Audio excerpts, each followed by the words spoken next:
Hey guys, welcome back to my another video. So তোমরা সবাই কেমন আছো? আশা করছি তোমরা সবাই খুব ভালো আছো। আর আমিও ভালো আছি। তো এই যে আমগুলো না, এই আমগুলো তো তোমরা দেখেই হবে, সেই আমরা যে আম পাড়তে গেছিলাম সেখান থেকেই, সেই গাছ থেকেই আম পেড়ে আনা হয়েছিল। তো এই আমের না মানে কাঁচা আম অনেকগুলো ছিল, তারপর টক, এত আমের কি করব।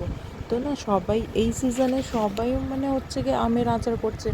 আমিও ভাবলাম কি তাহলে আমিও ফার্স্ট টাইম ট্রাই করেই ফেলি। আমি না এর আগে কোনোদিনও কিন্তু এরকম আচার টাচার করিনি গো। এটাই সবারই দেখে দেখে ইচ্ছা হলো, তাই ভাবলাম তো যেরকম হবে হবে, একবার আমিও ট্রাই করি।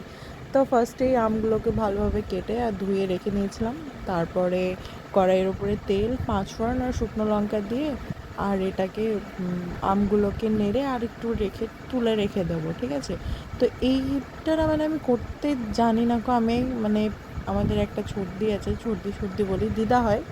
তো আমি ওনাকে জিজ্ঞেস করলাম যে আচ্ছা তোমরা যে এতবার করে করছো, মানে ওনারা অনেকবার করেছে আগে, তাই জিজ্ঞাসা করলাম যে তোমরা কীভাবে করেছো।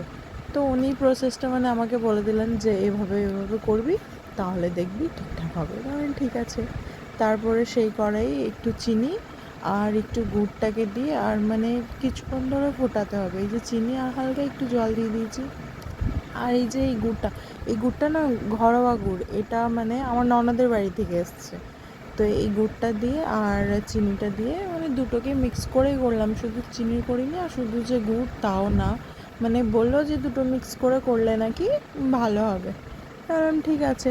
তারপরে এই যে ফুটছে, ওরে বাবা, ফুটে না আমার হাতে একদম পুরো পড়ে গেছে। হাতটা এক জায়গাতে না এমনি মানে ফোসকা নিয়ে নিয়েছিলো, খুব ছিল, কিন্তু দেখতেও ঠিকঠাকই লাগছিলো, তাই না। তারপরে অনেকক্ষণ ধরে এরকম ঘুরিয়ে নাড়াচাড়া করার পরে ফুটে গেছিলো চিনিটা আর গুড়টা। তারপরে না কটা তেজপাতা ভেঙে আর ফাটিয়ে আর দিয়ে দিয়েছিলাম, যাতে মানে একটু টেস্টটা যেন একটু ভালো আসে। তো আমাকে বলেছিলো কি এরকম করবি, তারপরে জলে ফেলে দেখবি, যদি একটু শক্ত হয় তাহলে তখন ওই আমগুলো, ভেজে রাখা আমগুলো, সেগুলো দিয়ে দিবি। কিন্তু না আমি এখানে না একটা ভুল করেছি, মানে গুড়টাকে না আরও একটু টাইট করতে হতো, গুড়টা আর ওই চিনির মিশ্রণটা, তাহলে হয়তো আরও একটু ভালো হতো।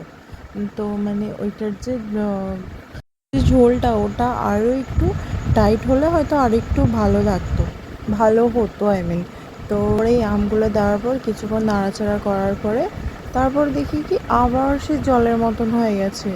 হ্যাঁ মানে আরও যে ঝোলটা আরও একটু মানে পাতলা হয়ে গেছে। তারপর আরও কিছুক্ষণ, ম্যাক্সিমাম আধা ঘন্টা 1.5 ঘন্টা কিছুক্ষণ করার পরে তারপরে আবার নামিয়ে দিয়েছিলাম। তো তারপরে বলছিল কি যে এটা করার পরে রোদে দিবি, তাহলে দেখবি ঠিক হয়ে যাবে। ঠিক আছে, ফার্স্ট টাইম ট্রাই করলাম, কী জানি কীরকম হবে। যা হবে হবে, বাড়িতেই তো খাবো, তাই না। সো তোমরা বলো ভিডিওটা কেমন হয়েছে, কেমন না, আর রেসিপিটা কেমন লাগলো। জানি রেসিপিটা খুব একটা ভালো না, তবু কেমন লেগেছে প্লিজ কমেন্টে জানাবে। আর প্লিজ পেজটাকে লাইক, কমেন্ট অ্যান্ড শেয়ার করে দেবে। ফেসবুকে দেখলে ফলো আর ইউটিউবে দেখলে subscribe. So tata, bye bye.